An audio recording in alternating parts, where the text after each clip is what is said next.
আজ ইচ্ছে করছে পুঁটি মাছ খেতে, তাই বাজার থেকে নিয়ে এসছে টাটকা ধরে মাছ।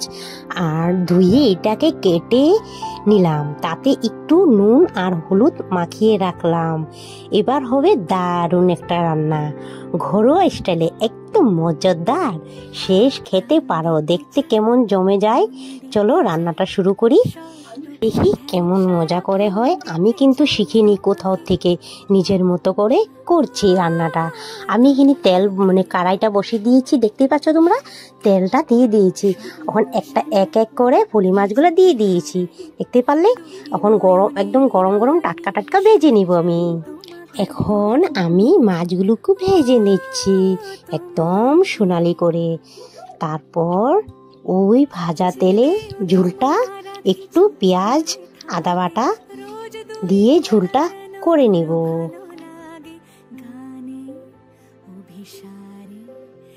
মাছগুলা উল্টো পাল্টো করে সোনালি কালার করে নিয়েছি। এখানে অল্প কালো জিরে সম্বার দিয়ে দিলাম আমি, দেখতেই পাচ্ছ সম্বারটা দিয়ে দিলাম। এখন এক এক করে আলু আর ডাঁটাগুলা যে কেটে রেখেছিলাম সেগুলো দিয়ে দিলাম তেলের মধ্যে। তাতে এখন আমি এগুলো একটু নুন দিয়ে হলুদ দিয়ে নাড়াচড়া করে নিব। তারপর একটু জিরে গুঁড়ো ধনে গুঁড়ো একটু দিয়ে দিব, আর টমেটো দিয়ে কষিয়ে নিব ভালো করে।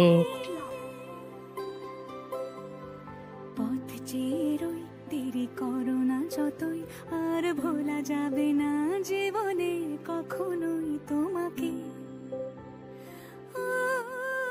অল্প জল এড করে দিচ্ছি, জলটা দিয়ে আর অল্প নাড়াচড়া করে নিব।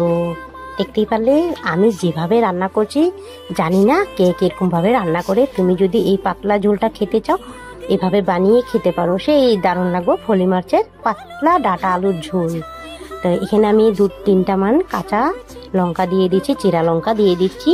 তারপরে আমি এখানে শেষে ওই ভাজা পুঁটি মাছগুলো দিয়ে দিচ্ছি ঝোলে। আহা, গন্ধটা অসাধারণ লাগছে, একদম ঘরের পুঁটি মাছের ঝোল ভাতের সঙ্গে দারুণ জমে যাবে, দেখতে পারলে। তো আমি এভাবে রান্না করছি, তোমরা চাইলে এভাবে রান্না করতে পারো। আমার কি বন্ধুরা, ঝোলটা হয়েছে কিনা না বলো কমেন্ট সেকশনে জানিও তোমরা। তা আজকে আমার ভিডিওটা এই পর্যন্ত রইল। যদি ভালো লাগে থেকে আমার ভিডিওর একটু অংশ কমেন্ট এন্ড লাইক, চ্যানেলটা সাবস্ক্রাইব করে পাশে থেকো।